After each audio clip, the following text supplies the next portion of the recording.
हमारी जिंदगी में कई बार हम खुद को एक मुश्किल घड़ी में पाते हैं। कई बार हमें बड़े फैसले लेने पड़ते हैं, लेकिन हमें यह नहीं पता होता कि वह सही है या गलत।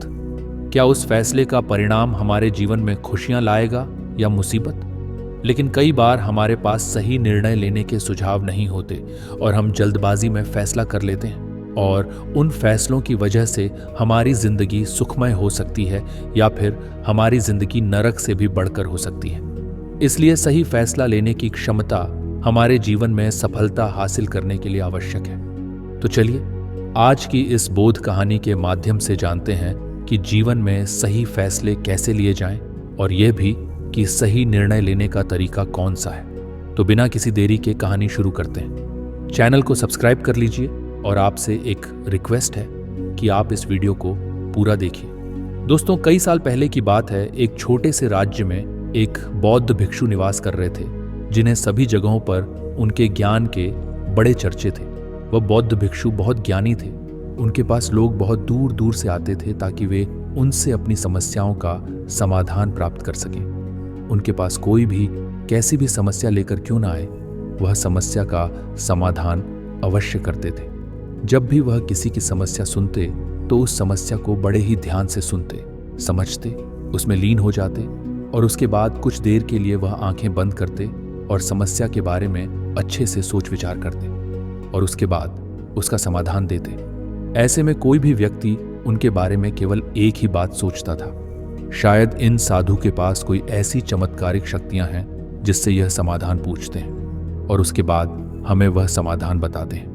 एक बार एक युवक ने उन महाराज से यह पूछ भी लिया, क्या आपके पास ऐसी कोई चमत्कारी शक्तियां हैं जिसके कारण आप हमारी समस्याओं का समाधान करते हैं? या आपके पास ऐसी कोई दिव्य दृष्टि है जिससे आप हमारी समस्याओं का समाधान खोज पाते हैं? उस युवक की यह बात सुनकर वह साधु जोर जोर से हंसने लगे, लेकिन उन्होंने उस युवक की बात का कोई जवाब नहीं दिया। उसके कुछ ही दिनों बाद उस राज्य में एक बड़ी अजीब सी घटना घटी। उस राज्य में एक बुढ़िया औरत रहा करती थी, जो अपने पूरे घर में अकेले ही रहती थी। उसका कोई नहीं था। उस राज्य से होकर 4 मित्र अपने घर की ओर जा रहे थे। वे लोग दूसरे नगर में काम करके पैसा इकट्ठा करके अपने गांव की ओर जा रहे थे। ये बात बहुत पुराने जमाने की है, जब यातायात के साधन नहीं हुआ करते थे, इसलिए वे लोग पैदल ही यात्रा किया करते थे। इसी कारण वे चारों मित्र अपने अपने धन को इकट्ठा करके अपने गांव की ओर प्रस्थान कर रहे थे। उन चारों ने अपना अपना धन एक छोटी सी पोटली में रखा था, और उसी पोटली में उन सब की सारी कमाई थी। तभी उन चारों मित्रों में से एक मित्र कहता है, मित्रों, इस तरह से यदि हम अपना धन अलग अलग रखेंगे तो इससे हमारा धन चोरी हो सकता है।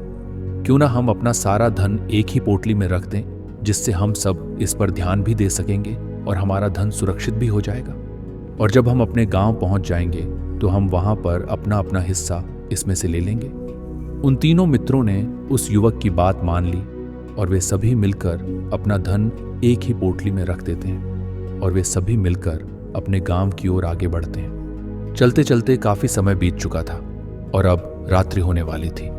तभी आगे चलकर रास्ते में उन्हें एक घर दिखाई दिया, जहां पर एक बूढ़ी औरत रहा करती थी। रात्रि का समय भी हो चुका था और उन चारों मित्रों को रात रुकने के लिए कोई ना कोई जगह की आवश्यकता भी थी। ऐसे में उन चारों ने मिलकर यह योजना बनाई कि वे लोग आज रात इसी घर में ठहरेंगे। इसलिए वे चारों लोग उस घर की ओर आगे बढ़ते हैं। उस घर का दरवाजा खटखटाते हैं। तभी सामने से एक बूढ़ी औरत दरवाजा खोलती है, और उन चारों मित्रों में से एक मित्र हाथ जोड़कर उस बूढ़ी औरत से कहता है, माता जी, हम अपने गांव की ओर जा रहे थे, लेकिन यहाँ रास्ते में ही रात हो गई और अब हम इतनी रात में सफर नहीं कर सकते। इसलिए हमारी आपसे विनंती है कि हम आपके यहाँ पर एक रात रुकना चाहते हैं। सुबह होते ही हम यहाँ से चले जाएंगे। उस बूढ़ी औरत ने काफी देर सोच विचार किया, और उसके बाद वह बूढ़ी औरत कहती है, ठीक है, तुम सभी आज रात के लिए यहाँ पर रुक सकते हो, मुझे कोई दिक्कत नहीं। मैं खाना बनाने जा रही हूँ, कहो तो तुम लोगों के लिए भी बना दूँ। उन चारों ने सहमति जताते हुए कहा, हाँ बिल्कुल। इसके बाद उन चारों मित्रों ने धन की पोटली उस बूढ़ी औरत को थमा दी और कहा, माता जी, इस पोटली में हमारे साल भर की कमाई है। हम चारों ने अब तक का अपना सारा कमाया हुआ धन इसी पोटली में रखा है और अब हम इसे आपको सौंपते हैं क्योंकि यह हम चारों से ज्यादा आपके पास सुरक्षित होगा। हम बस इतना चाहते हैं कि यदि हम चारों में से कोई एक व्यक्ति से लेने आए तो आप इस पोटली को उसे मत देना जब तक कि हम चारों एक साथ इस पोटली को लेने ना आए। वह बूढ़ी औरत कहती है, ठीक है बेटा, यदि तुम चारों एक साथ आओगे तभी मैं इस पोटली को आपको सौंपूंगी।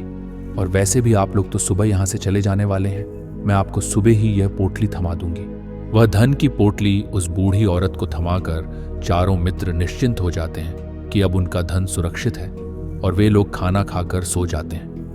अगली सुबह जब वह चारों उठते हैं तो सभी लोग अपनी आगे की यात्रा के लिए तैयारियां शुरू कर देते हैं। उन चारों नौजवानों में से एक नौजवान थोड़ा सा बदमाश था। वह अपने उन तीनों मित्रों से कहता है, भाइयों, इस बूढ़ी औरत ने हमारी रात भर खातिरदारी की है, हमें अच्छा भोजन खिलाया, सोने के लिए अच्छी जगह दी, रात भर यहाँ सर छुपाने के लिए एक अच्छा मकान दिया और हमने अब तक उसके लिए कुछ नहीं किया। वह बूढ़ी औरत अकेले ही खेतों में काम कर रही है। क्या हम सभी यहाँ से जाने से पहले इस बूढ़ी औरत की मदद नहीं कर सकते? वह बदमाश नौजवान ने मन ही मन यह योजना बना ली थी कि वह किसी तरह से भी उस बुढ़िया से पोटली हासिल करके ही रहेगा। बाकी के तीनों मित्र उसकी बातों में आ जाते हैं और वे सभी मिलकर उस बूढ़ी औरत की मदद करने अर्थात खेतों में काम करने के लिए चल पड़ते हैं। वे सभी मिलकर खेतों का काम कर ही रहे थे कि तभी वह बदमाश नौजवान अपने बाकी तीनों मित्रों से कहता है, मित्र, मुझे जोरों की प्यास लग गई है, मैं जरा उस बूढ़ी औरत से पानी मांग कर लाता हूं। वह बाकी मित्र भी अब काफी थक चुके थे, उन्हें भी जोरों की प्यास लगी थी, इसलिए वह तीनों मित्र उसे वहां से जाने की अनुमति दे देते हैं। जैसे ही वह बदमाश उस बूढ़ी औरत के पास पहुंचता है, वह कहता है, माता जी, अब हम यहां से जा रहे हैं, कृपया करके हमारे धन की पोटली हमें वापस दे दें। इस पर बूढ़ी औरत कहती है, नहीं नहीं, जब तक तुम चारों एक साथ ना हो तब तक मैं वो पोटली किसी को नहीं दे सकती। तुम्ही ने तो कहा था कि जब तक हम चारों एक साथ ना हो तब तक यह पोटली किसी को नहीं देनी है। तभी वह बदमाश उन तीनों की तरफ इशारा करते हुए कहता है, उन तीनों ने सोचा कि हमारा मित्र हमारे लिए पानी लाना चाहता है, इसलिए वह हमसे आज्ञा मांग रहा है। तभी उन तीनों मित्रों ने इशारे में उस युवक से कहा, हाँ हाँ ठीक है, ले आओ। ये देखकर बूढ़ी औरत को लगा कि अब यह चारों यहां से जा रहे हैं और अपनी पोटली मांग रहे हैं, इसलिए उसने वह पोटली लाकर उस बदमाश के हाथों में रख दी। वह बदमाश पोटली लेकर वहां से चला गया और बाकी तीनों मित्र अपने खेत के काम में व्यस्त हो गए। कुछ देर बाद जब वे तीनों खेत का काम करके वापस लौटे और बूढ़ी औरत से पूछा, माता जी, हमारा मित्र जो यहाँ पानी पीने आया था वह कहाँ गया? इस पर बूढ़ी औरत कहती है, क्या वह पानी पीने आया था? पर वह तो कह रहा था कि हम चारों जा रहे हैं, कृपया करके हमारी धन की पोटली हमें थमा दो। तीनों आश्चर्यचकित होकर बोले, माता जी, हमने भला कब पोटली मांगी थी? हमें तो प्यास लगी थी और हमने पानी के लिए इशारा किया था। तभी बूढ़ी औरत कहती है, परंतु अब तो वह पोटली लेकर जा चुका है। यह सुनकर तीनों मित्र सर पकड़कर रोने लगे और बोले, माता जी, उसमें हमारा सारा कमाया हुआ धन था जो वह अकेले लेकर भाग चुका है। हमने तो आपको कहा था कि जब तक हम चारों एक साथ ना आए तब तक वह पोटली किसी को नहीं देनी है। फिर आपने ऐसा क्यों किया? इसमें आप ही की गलती है। हमने आपको उस पोटली की हिफाजत के लिए रखा था और आपने उसे ऐसे आदमी को दे दिया जिसने हमारा सारा धन लूट लिया। वे बोले, हम इसे बर्दाश्त नहीं करेंगे, हम राजा के पास जाएंगे और आपकी शिकायत करेंगे, हम न्याय की मांग करेंगे। अब इस बात का फैसला राजा ही करेगा। तीनों नौजवान क्रोधित होकर राजदरबार पहुंचे और अपनी पूरी समस्या राजा को बता दी। राजा ने उनकी बात ध्यानपूर्वक सुनी और तुरंत ही बूढ़ी औरत को राजदरबार में पेश होने का आदेश दिया। राजा के सैनिक तुरंत ही बूढ़ी औरत को राजदरबार में ले आए। राजा ने भरी सभा में बूढ़ी औरत को दोषी करार देते हुए कहा, तुम्हें वह पोटली उस अकेले व्यक्ति को नहीं देनी चाहिए थी। जब उन्होंने कहा था कि जब तक वे चारों एक साथ ना आए तब तक धन किसी को नहीं देना है, तब तुम्हें उनका कहना मानना चाहिए था। इसमें तुम्हारी गलती है और अब तुम्हें इसका हर्जाना भरना होगा, तुम्हें उनका धन लौटाना होगा।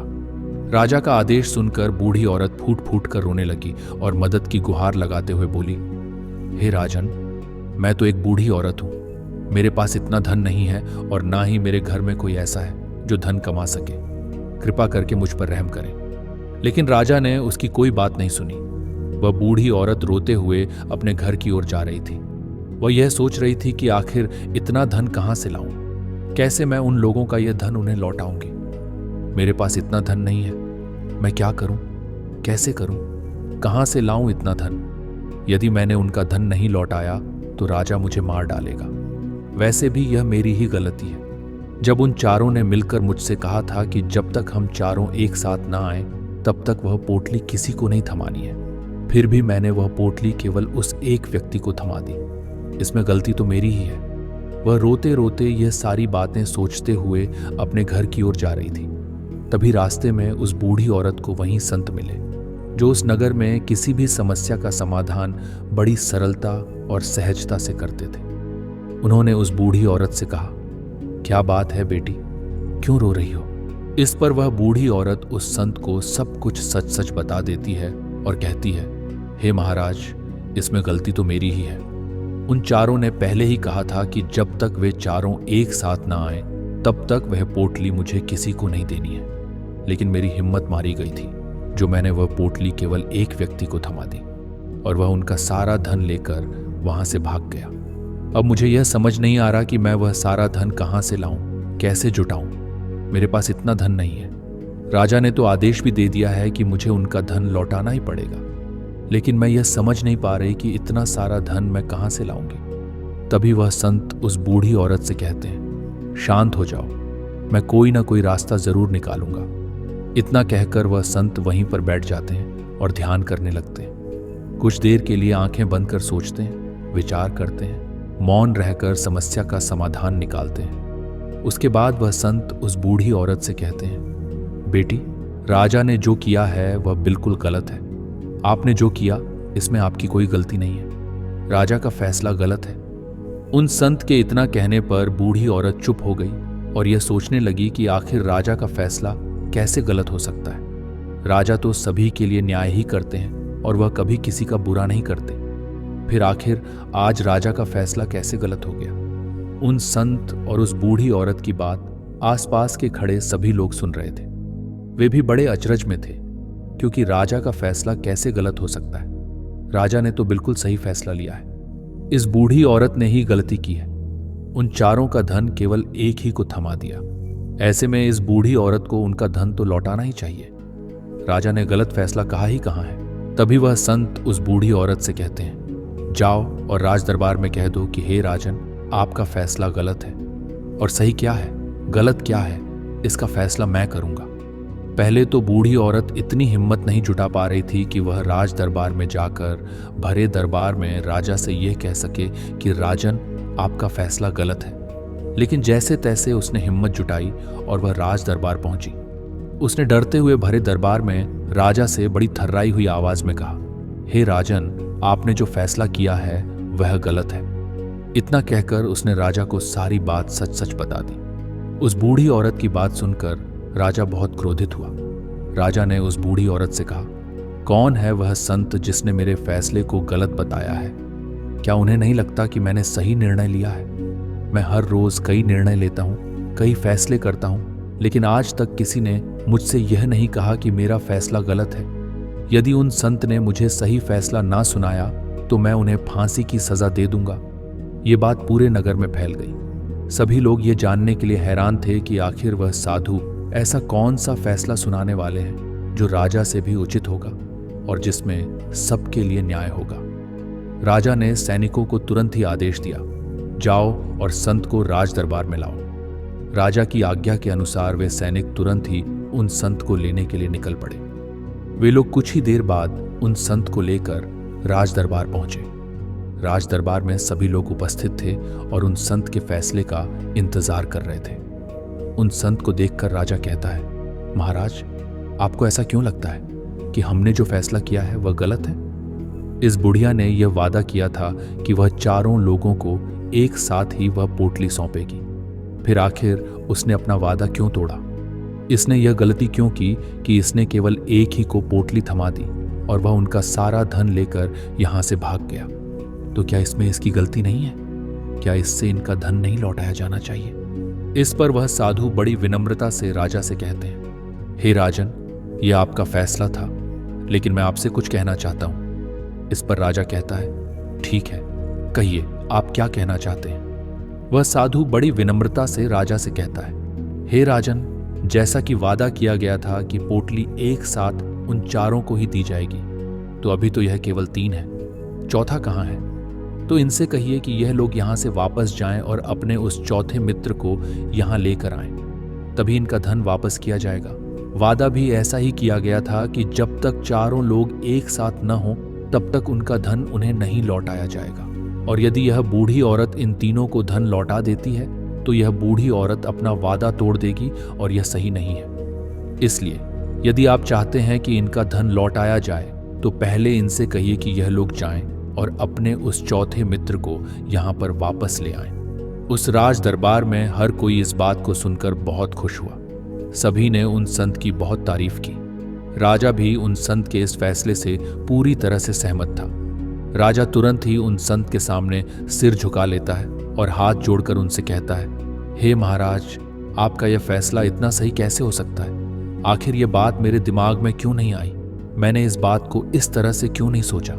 तभी वह साधु उस राजा से कहते हैं, हे राजन, आपके पास और भी काम होते हैं। आप दिन भर व्यस्त रहते हैं और आपको जल्दबाजी में फैसले लेने पड़ते हैं। आपने इस मामले को सुना समझा, लेकिन इसे देखने में आप गलती कर गए।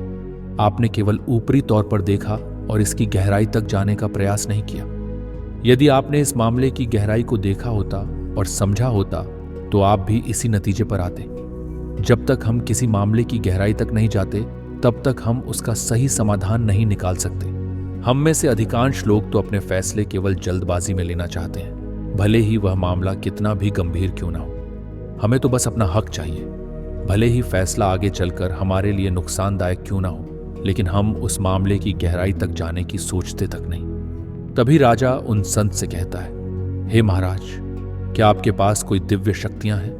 क्या आपके पास ऐसी कोई चमत्कारिक शक्ति है जिससे आप सवाल करते हैं और बदले में वह आपको जवाब देती है, जिससे आप सटीक और सही समाधान बता पाते हैं? राजा की यह बात सुनकर संत मुस्कुराने लगे और राजा से कहते हैं, हे राजन, यह सवाल मुझसे कई लोगों ने पूछा है और मैंने कभी किसी को कोई जवाब नहीं दिया, लेकिन आप इस राज्य के राजा हैं, इसलिए मैं आपके इस प्रश्न का उत्तर देता हूं। आप में से कई लोगों को ऐसा लगता है कि मेरे पास कोई ऐसी शक्तियां हैं जिससे मैं बात कर सकता हूं और किसी भी समस्या का समाधान पा सकता हूं, लेकिन मैं आप लोगों को एक बात सच सच बता देता हूं, मेरे पास ऐसी कोई शक्तियां नहीं हैं।